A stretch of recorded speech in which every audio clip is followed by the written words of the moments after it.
అధికారంలో ఉన్నాము అని అనుకున్నప్పుడు అధికారం అంటే మనకు నిజానికి రాజకీయాలు లేవు. చాలామంది ముద్రలేస్తున్నారు కానీ రాజకీయాలు ఎప్పుడు పాటించలేదు. కానీ ఇప్పటికీ ఒక రాజకీయం ఉంది. ఏం రాజకీయం తెలుసా?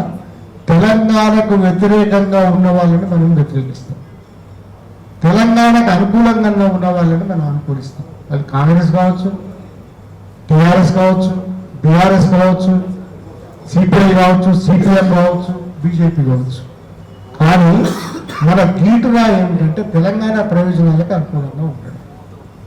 ఇది ఎందుకు చెప్తున్నా అంటే ఈ వారసత్వం నుంచి వచ్చిన మీరు వల్ల ఇక్కడ ఉన్న వాళ్ళు రకరకాల కబుర్లు చెప్తారు. నిజానికి మనం మళ్ళా ఇష్యూ వస్తుంది నిలబడేవారు అక్కడేసాల రాసి చెప్తారు.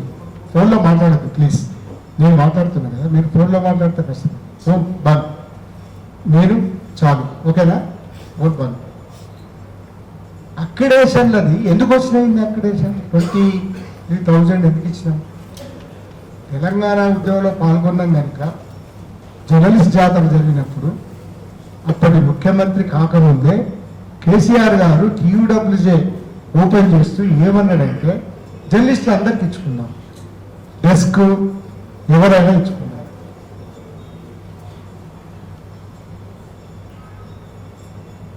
ఫోన్ ప్లీజ్, ఒక్క పావు గంట 5 నిమిషాలు వేయలేదు నాకు.